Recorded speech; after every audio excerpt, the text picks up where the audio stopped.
Hello friends. आज हम start करने जा रहे हैं सिलेबस 2022 सीएमए इंटरमीडिएट ग्रुप 2 का पेपर नंबर 12। जो इंस्टीट्यूट ने अभी न्यू सिलेबस इंट्रोड्यूस किया है, सिलेबस 2022, उसमें इंटरमीडिएट स्टूडेंट्स के लिए जो ग्रुप 2 है उसमें पेपर नंबर 12 जो आपको करना है उसका नाम है मैनेजमेंट अकाउंटिंग। ग्रुप 1 के अंदर आपने पेपर नंबर 8 किया कॉस्ट अकाउंटिंग, और अब यहां पर पेपर नंबर 12 ग्रुप 2 में आपको पढ़ना है मैनेजमेंट अकाउंटिंग। वहां पर कॉस्ट अकाउंटिंग टर्म थी, यहां पर मैनेजमेंट अकाउंटिंग टर्म है। अब मैनेजमेंट अकाउंटिंग से क्या मतलब है? मैनेजमेंट अकाउंटिंग का स्कोप सिर्फ अपनी कॉस्ट ट्रांजैक्शंस को रिकॉर्ड करना ही नहीं होता। मैनेजमेंट के लिए जो मैनेजमेंट को डिसीजन मेकिंग के लिए जो इंफॉर्मेशन चाहिए वो प्रोवाइड कराना। मैंने क्या कहा? मैनेजमेंट को वो इंफॉर्मेशन प्रोवाइड करना जो कि मैनेजमेंट को फ्यूचर प्लानिंग में डिसीजन मेकिंग में हेल्प कर सके, उसे हम यहां पर मैनेजमेंट अकाउंटिंग आप मानकर चलें कि इसका बहुत वाइड स्कोप है। बहुत सारे तरह के डिसीजंस हमें यहां पर मैनेजमेंट अकाउंटिंग में सीखने को मिलेंगे। ग्रुप 1 में आपने कहा कॉस्ट अकाउंटिंग, ग्रुप 2 में हम पढ़ रहे हैं मैनेजमेंट अकाउंटिंग, यानी कॉस्ट वर्ड हटाकर क्या कर दिया, मैनेजमेंट अकाउंटिंग। फिर आ जाएंगे आप ग्रुप 3 में फाइनल के लेवल पर, वहां पर आपको पेपर नंबर 16 पढ़ने के लिए मिलेगा स्ट्रेटेजिक कॉस्ट मैनेजमेंट, यानी अब अकाउंटिंग ही वर्ड हट जाएगा। अब आप कॉस्ट मैनेजमेंट के पार्ट पर काम करेंगे, स्ट्रेटेजी बनाएंगे कॉस्ट मैनेजमेंट से रिलेटेड। तो अब हम यहां पर जो सिलेबस डिस्कस करने वाले हैं, जो इंस्टीट्यूट ने मैनेजमेंट अकाउंटिंग का सिलेबस दिया है, पहले उस पर बातें कर लेते हैं कि वो सिलेबस क्या है, किस कॉन्सेप्ट की वेटेज क्या है, और हम उसे किस तरह अपनी क्लास में कवर करने वाले हैं। तो मेरे साथ आप लिखना स्टार्ट कीजिए।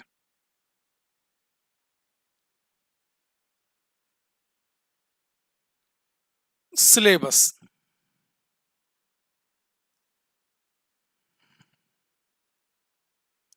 मैंने आपको पहले ही बता दिया, पेपर नंबर है 12, और हमारे सब्जेक्ट का नाम क्या है, ये लो मैं फिर से लिख देता हूं, management accounting.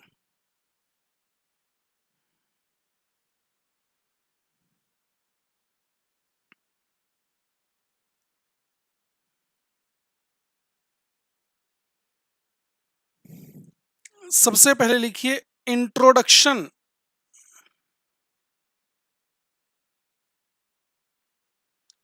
To management accounting. और मैंने आपको इन शॉर्ट बता भी दिया क्या,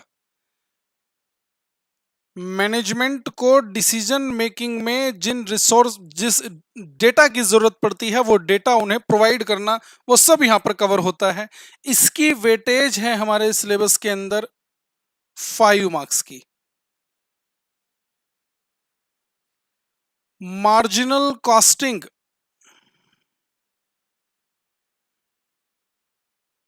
सर ये तो हमने ग्रुप 1 में भी की है। हाँ बिल्कुल की है, वहां पर कुछ लिमिटेड क्वेश्चंस बनाए हैं।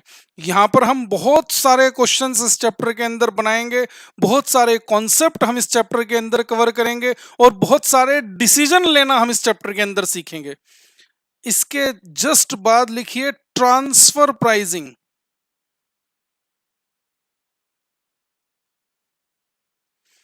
ट्रांसफर प्राइसिंग, ये दोनों टॉपिक, इसकी वेटेज इंस्टीट्यूट ने रखी है 30 मार्क्स। अब आप समझो, सिर्फ दो chapter, marginal costing and transfer pricing, क्या वेटेज है इसकी? 30 मार्क्स की वेटेज है। नेक्स्ट,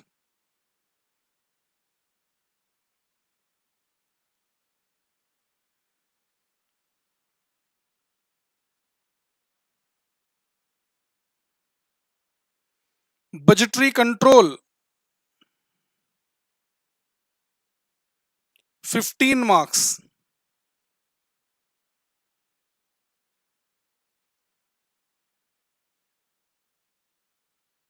स्टैंडर्ड कॉस्टिंग, सर ये भी हमने इंटर ग्रुप 1 में पढ़े थे। हाँ बिल्कुल सही कह रहे हो, अभी डिस्कस करेंगे हम ये सब point. Standard costing, standard costing के बाद लिखिए activity based costing.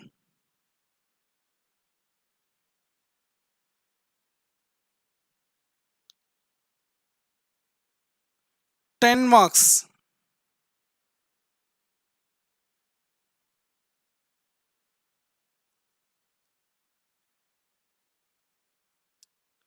Divisional performance measurement, 10 marks.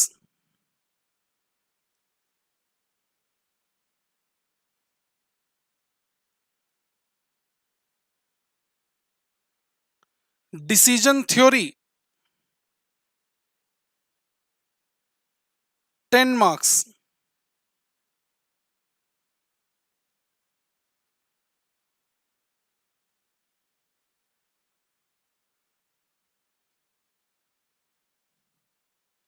Responsibility accounting, 5 marks.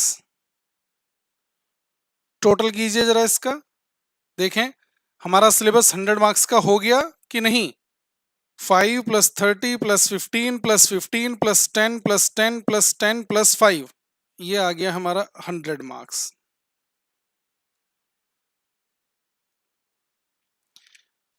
आपको वेटेज को ध्यान में रखते हुए सबसे इंपॉर्टेंट टॉपिक दिखाई दे रहे हैं। अगर फर्स्ट टॉपिक छोड़ दें और लास्ट वाला टॉपिक छोड़ दें तो ये टॉपिक देखिए कितनी वेटेज रखते हैं हमारे सिलेबस में। कोई 10 मार्क्स का है, कोई 15 मार्क्स का है, और मार्जिनल और ट्रांसफर प्राइसिंग तो दोनों का कंबाइंड करके इन्होंने 30 मार्क्स दे रखे हैं।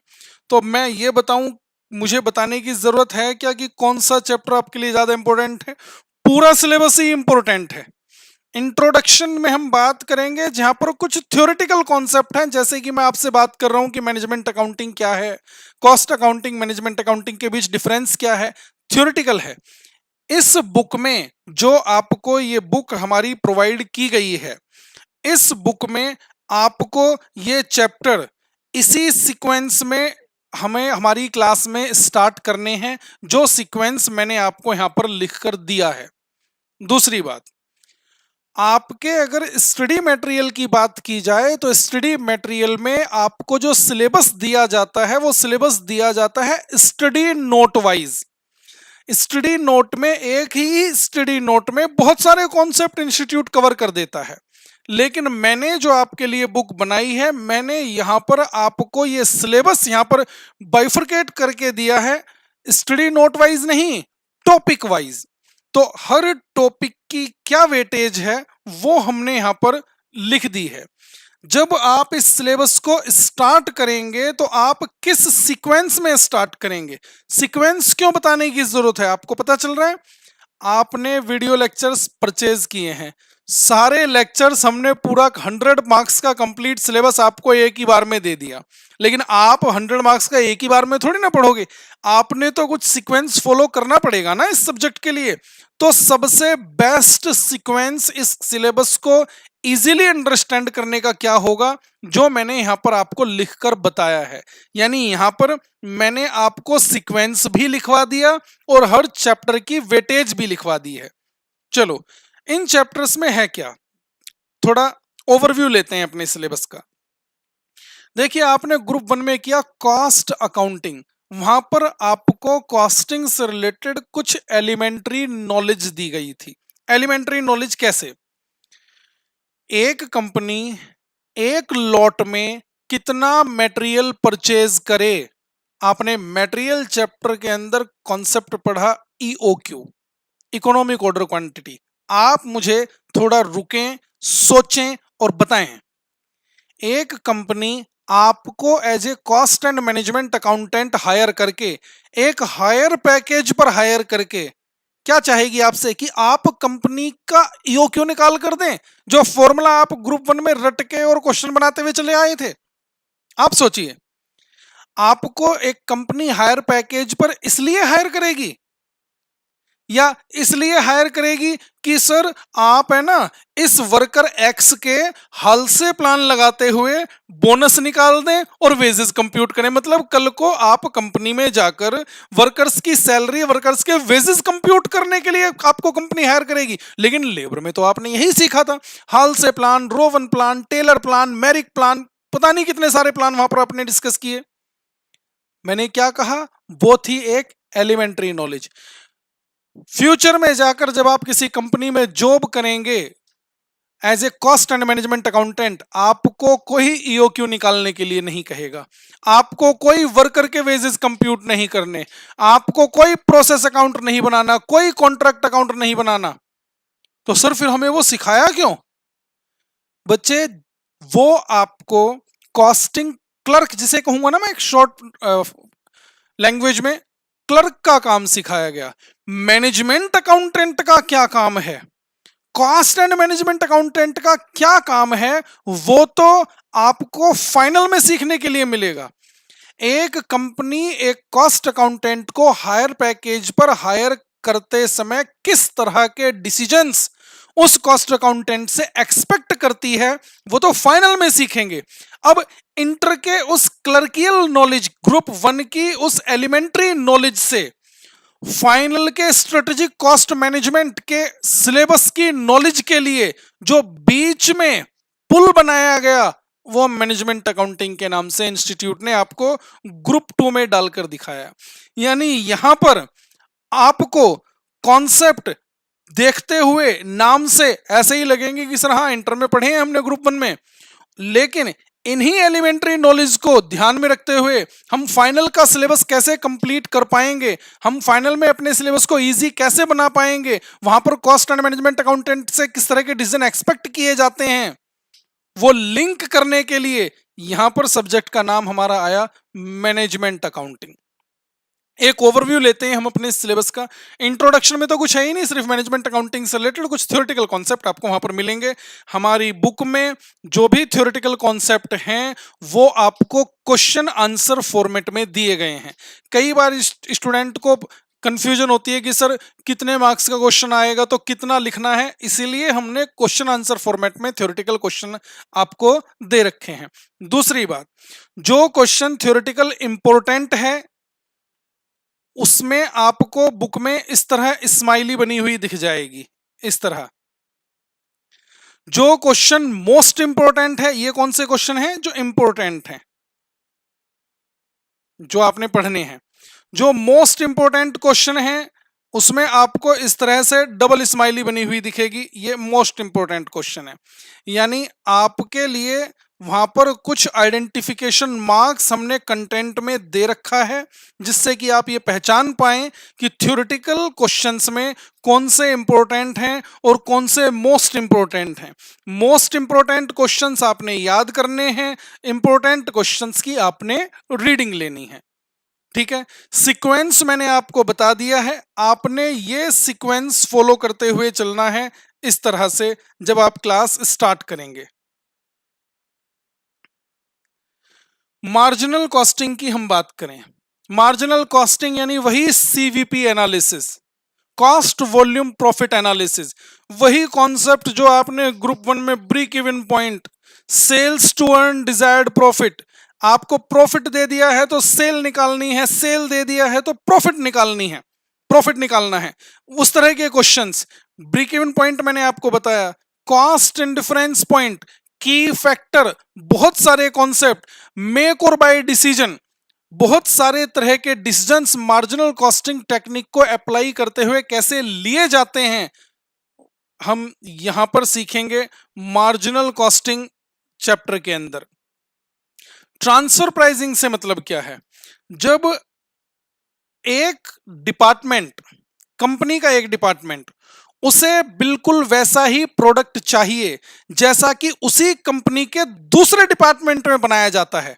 मेरी बात समझो, एक कंपनी के 2 डिपार्टमेंट हैं, दोनों डिपार्टमेंट अपने अपने प्रोडक्ट बनाकर बाहर मार्केट में सेल कर रहे हैं, लेकिन उसी कंपनी के एक डिपार्टमेंट को कुछ उसी प्रोडक्ट की यूनिट्स चाहिए जो उसी कंपनी के दूसरे डिपार्टमेंट में प्रोड्यूस की जाती हैं। तो ये डिपार्टमेंट इस डिपार्टमेंट से कांटेक्ट करेगा कि सर, मैनेजर से कांटेक्ट करेगा कि आपके प्रोडक्ट की हमें कुछ यूनिट्स चाहिए। तो जिस प्राइस पर ये डिपार्टमेंट इस डिपार्टमेंट को वो यूनिट ट्रांसफर करेगा, उस प्राइस को हम नाम देंगे ट्रांसफर प्राइस। ये ट्रांसफर प्राइस कैसे फिक्स किया जाता है यहां पर सीखेंगे, ट्रांसफर प्राइसिंग। और इन दोनों को हमने कहा 30 मार्क्स की वेटेज दी गई है। बहुत सारी क्लास लगने वाली हैं मार्जिनल कॉस्टिंग के अंदर। ट्रांसफर प्राइसिंग में इतनी क्लास नहीं लगेंगी। ये जो 30 मार्क्स आपको दिख रहे हैं ना, इस 30 मार्क्स में मेन वर्क जो है, मेन वेटेज जो है, वो मार्जिनल कॉस्टिंग की है। आगे देखिए, बजटरी कंट्रोल। इसमें मैं आपको क्या ही बताऊं, बजट कैसे बनाते हैं। ये बजटरी कंट्रोल चैप्टर मैं कह सकता हूं कि आपका डिक्टो ग्रुप 1 वाला है। ये बजटरी कंट्रोल मैं आपसे कह सकता हूं कि इसमें आपको एज सच बहुत ज्यादा या आपको नई चीज सीखने के लिए नहीं मिलेगी। आपने अगर ग्रुप 1 की कॉस्ट अकाउंटिंग में बजटरी कंट्रोल का चैप्टर पूरा डिटेल में किया है तो एक कंपनी बजट कैसे बनाती है फ्यूचर पीरियड के लिए, ये तो आपको पता ही है कि बजट प्लानिंग जो भी की जाती है वो फ्यूचर के लिए की जाती है। कैश बजट कैसे बनता है, प्रोडक्शन बजट कैसे बनेगा, सेल बजट कैसे बनेगा, मटेरियल यूटिलाइजेशन बजट कैसे बनेगा, लेबर बजट कैसे बनेगा, फ्लेक्सिबल बजट कैसे बनेगा, वो बजट्स कैसे बनाए जाते हैं, वो हम सीखेंगे यहां पर बजटरी कंट्रोल चैप्टर के अंदर 15 मार्क्स की वेटेज में। कितना इंपॉर्टेंट है। स्टैंडर्ड कॉस्टिंग, सर ये भी हमने इंटर में किया था। बच्चे जो इंटर ग्रुप 1 में आपने स्टैंडर्ड कॉस्टिंग किया था, उसमें वहां पर जो आपको वेरिएंस कैलकुलेट करना सिखाया गया था, सिर्फ 2 एलिमेंट्स से रिलेटेड आपने वेरिएंस वहां पर कैलकुलेट किए थे, material variance and labour variance. सिर्फ 2 तरह के वेरिएंस। यहां पर सिर्फ मटेरियल और लेबर की ही बात नहीं करने वाले हैं। वो जो आपने इंटर ग्रुप 1 में पढ़ा है मटेरियल वेरिएंस, लेबर वेरिएंस, वो तो यहां पर है ही, यानी वो तो आप दोबारा सीखेंगे ही। साथ में variable overhead variance, fixed overhead variance, sales variance, ये सारे वेरिएंस निकाल लेने के बाद फिर कंपनी ने जो बजट बनाया था in the beginning of the period, वहां पर कंपनी का टारगेट था 1 करोड़ का प्रॉफिट अर्न करने का। एक्चुअल में जब ड्यूरिंग द ईयर कंपनी ने वर्क किया, at the end of the year जब कंप्यूट करके देखा तो 1 करोड़ का प्रॉफिट अर्न नहीं हुआ, प्रॉफिट रह गया सिर्फ 70 लाख का। तो जब बजट 1 करोड़ के प्रॉफिट का था, तो एक्चुअल में 70 लाख का प्रॉफिट कैसे अर्न हुआ। ये 30 लाख का profit in comparison of budget कम कैसे रह गया, ये एनालिसिस, इसके वेरिएंस, ये रिकंसाइल करना हम सीखेंगे स्टैंडर्ड कॉस्टिंग चैप्टर के अंदर। यानी अब सिर्फ मटेरियल और लेबर पर बात नहीं करनी है, अब बहुत वाइडली हमें स्टैंडर्ड कॉस्टिंग के कॉन्सेप्ट यहां पर पूरी डिटेल में सीखने हैं। और ये स्टैंडर्ड कॉस्टिंग यही नहीं, फाइनल में फिर से सीखने को मिलेगा। तो आप ये समझें, जितना डिटेल में आप अभी कर लेंगे इस चैप्टर को, उतना फ्यूचर में फाइनल में जाकर आपको बेनिफिट मिलने वाला है। चलो, एक्टिविटी बेस्ड कॉस्टिंग, इसमें क्या सीखेंगे। आपको याद होगा ग्रुप 1 में एक चैप्टर किया था आपने ओवरहेड्स। ओवरहेड चैप्टर के अंदर आपको सिखाया गया था कि एक प्रोडक्ट की एक यूनिट के अंदर ओवरहेड का कितना अमाउंट ऐड किया जाना चाहिए। उसके लिए वहां पर आपने बहुत सारे मेथड्स डिस्कस किए थे।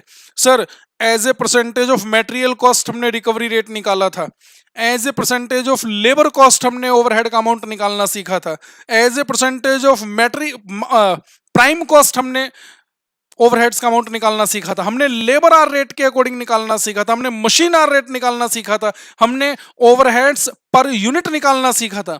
टोटल 6 तरह के रिकवरी रेट आप ग्रुप 1 में ओवरहेड चैप्टर के अंदर सीख कर आए हैं।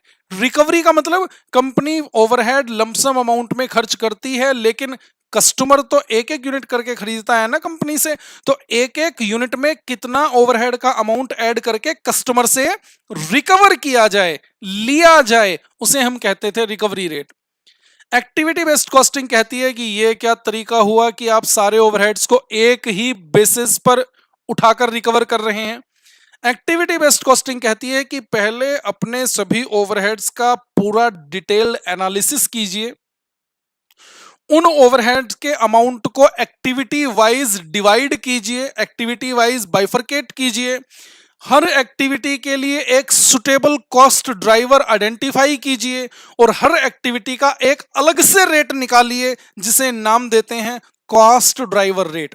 और इन अलग अलग कॉस्ट ड्राइवर रेट को लेते हुए फिर प्रोडक्ट की कॉस्ट में ओवरहेड का अमाउंट कितना ऐड किया जाना है वो कंप्यूट कीजिए। यानी ultimately activity based costing chapter के अंदर हमें ओवरहेड का अमाउंट पर यूनिट कितना ऐड करना चाहिए निकालना यही है, लेकिन एक बेटर वे में, एक मॉडर्न टेक्निक के अकॉर्डिंग, जिसे हम यहां पर नाम दे रहे हैं एक्टिविटी बेस्ड कॉस्टिंग।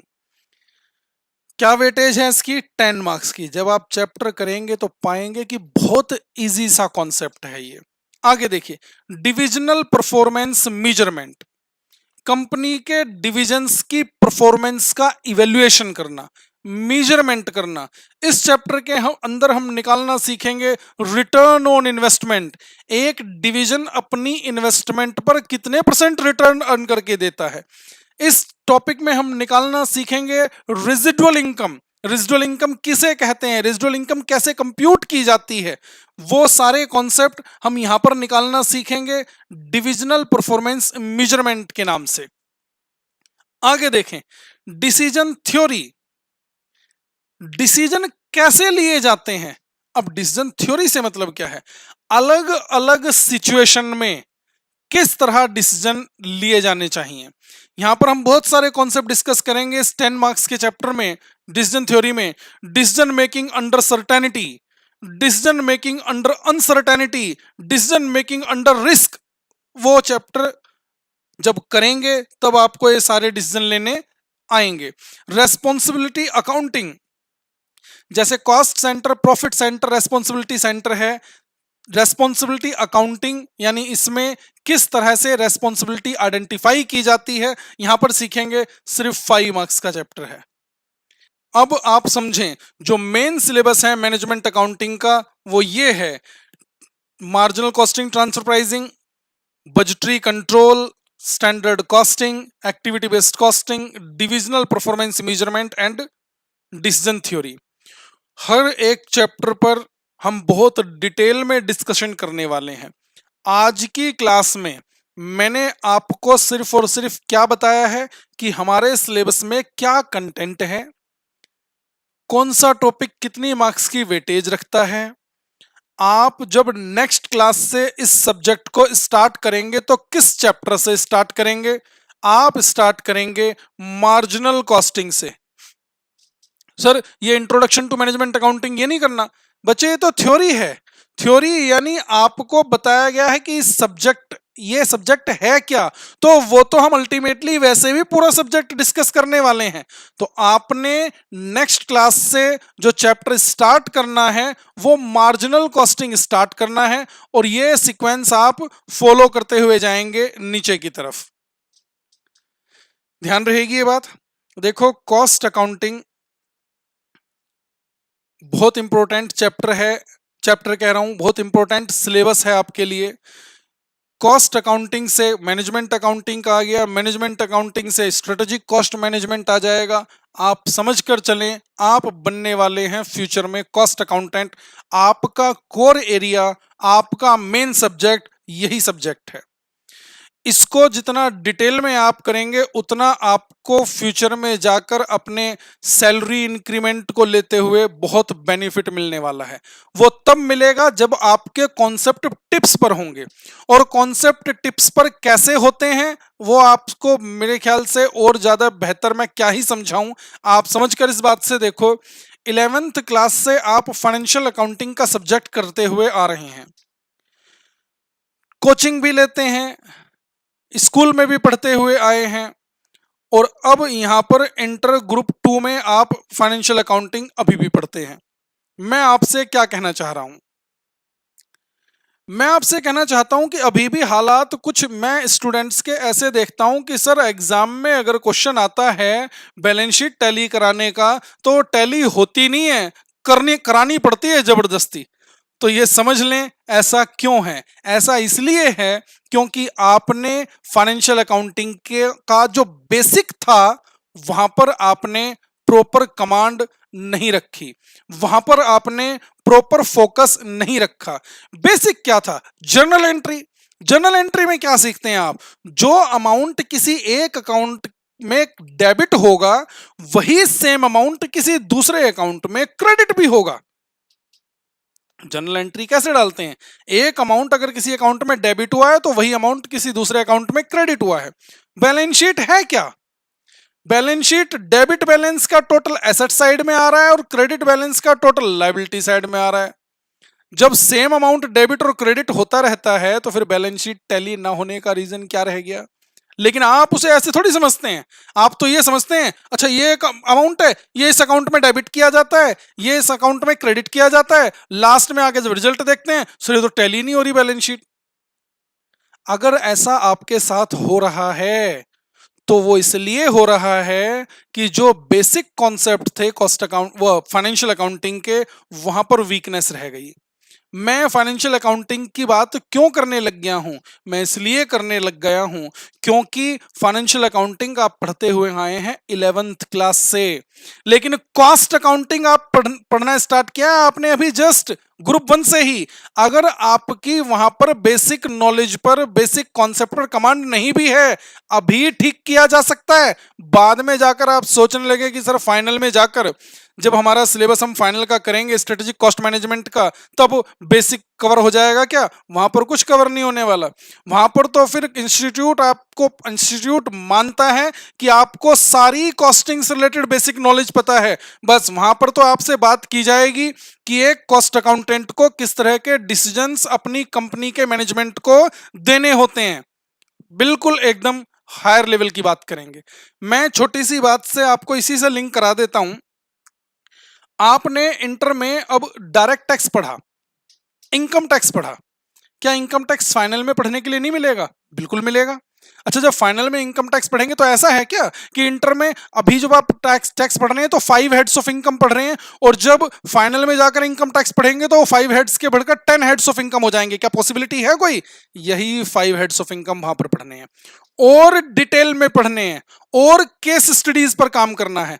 जो जीएसटी यानी इनडायरेक्ट टैक्स आप अभी इंटर में पढ़ रहे हैं वही इनडायरेक्ट टैक्स आप फिर फाइनल में पढ़ेंगे 100 मार्क्स में और डिटेल्ड एनालिसिस करेंगे उसका। लेकिन ये जो कॉस्ट अकाउंटिंग का सब्जेक्ट है जो यहां पर पढ़ने हैं ना फाइनल में कुछ और ही पढ़ेंगे। बिल्कुल अलग चैप्टर होंगे। रेलेवेंट कॉस्ट आ गया, डिसीजन मेकिंग आ जाएगी, बिल्कुल अलग लेवल की डिसीजन मेकिंग यानी कंपनी को किस तरह का डिसीजन देना पड़ेगा एक कॉस्ट अकाउंटेंट ने। तो वहां का लेवल कॉस्टिंग के लेवल से या मैनेजमेंट अकाउंटिंग लेवल से अलग होगा, लेकिन उसकी नींव इंस्टीट्यूट अभी से रख रहा है मैनेजमेंट अकाउंटिंग के नाम से। तो अगर आपकी कॉस्ट अकाउंटिंग के बेसिक कॉन्सेप्ट में अगर वीकनेस रह भी गई है उसे आप अभी ठीक कर सकते हैं और मैं उम्मीद करता हूं कि आप ठीक करेंगे। और हमारे इस सिलेबस को सिर्फ क्वेश्चन बनाने पर ध्यान नहीं दूंगा मैं कि हाँ मैंने एक क्वेश्चन क्लास में कराया आपको सेम वैसा ही क्वेश्चन होमवर्क में दे दिया और आपने बना लिया। क्वेश्चन पर काम करेंगे लेकिन क्वेश्चन से ज्यादा कॉन्सेप्ट पर हमें काम करना पड़ेगा जिससे कि यह सिलेबस हमारा सिर्फ इंटर का ही इजी ना बने, फाइनल में जब हमें स्ट्रेटेजिक कॉस्ट मैनेजमेंट पढ़ना पड़े तो वहां पर भी हम उस सिलेबस को प्रॉपर अंडरस्टैंड कर पाए। ठीक है, तो आज की क्लास में सिर्फ हमने सिलेबस डिस्कस करने के लिए क्लास रखी थी। सीक्वेंस में आपको बता चुका हूं। नेक्स्ट क्लास मार्जिनल कॉस्टिंग से आप स्टार्ट करेंगे। मार्जिनल कॉस्टिंग लेक्चर 1 से अपनी क्लास स्टार्ट कीजिएगा। हाँ जी, यहां तक बात समझ आ गई आपको? देखिए एक मोस्ट इंपोर्टेंट चीज जो मैं आपसे डिस्कस कर रहा हूं ध्यान से सुनना।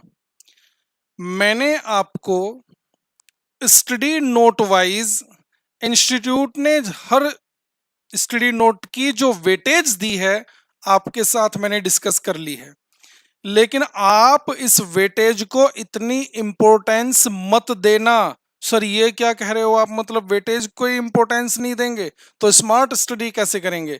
देखिए मैं आपको बताता हूं। अगर इंस्टीट्यूट देखिए इंस्टीट्यूट कैसे गेम खेलता है वो बताता हूं मैं आपको। मान लीजिए एक चैप्टर है, चैप्टर ये है चैप्टर 1 और इधर है चैप्टर 2।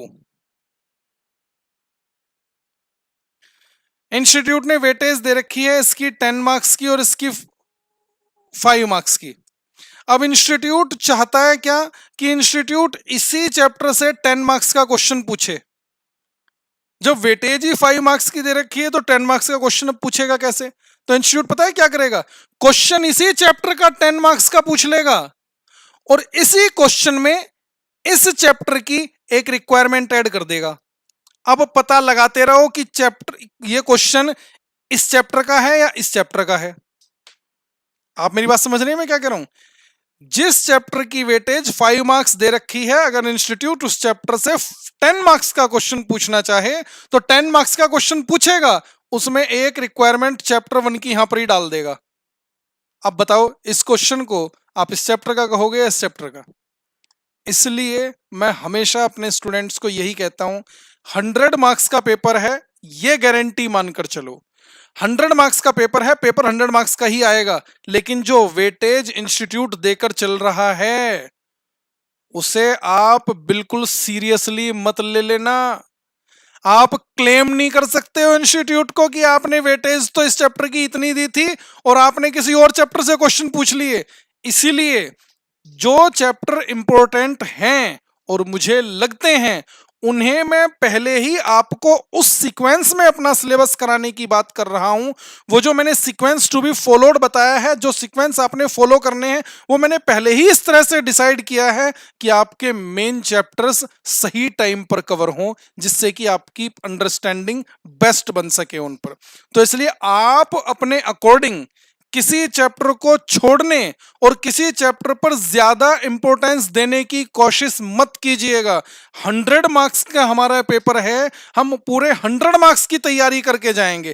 क्यों हम कुछ छोड़ के जाएं? क्यों हम इंस्टीट्यूट को ये मौका दें ये कहने का कि हाँ जो चैप्टर हमें आता था वो इंस्टीट्यूट ने पूछा नहीं और जो चैप्टर इंस्टीट्यूट ने पूछा वो हमें आता नहीं। हम ऐसा मौका क्यों देना चाहते हैं खुद को? इस चीज का ध्यान रखना। 100 मार्क्स का सिलेबस है, पूरा 100 मार्क्स का करके चलेंगे और जो सीक्वेंस मैंने आपको बताया है वो सीक्वेंस हम फॉलो करेंगे, ये बात ध्यान रहेगी। तो चलिए आज की क्लास में मुझे सिर्फ अपने सिलेबस का ओवरव्यू देना था, जो कि मैंने आपको दे दिया है। वेटेज आपको बता दी है, सीक्वेंस आपको बता दिया है। उस सीक्वेंस को फॉलो करते हुए अब हम नेक्स्ट क्लास में मिलेंगे। तो आज रखते हैं यहीं तक, मिलते हैं फिर नेक्स्ट क्लास में। Thank you very much.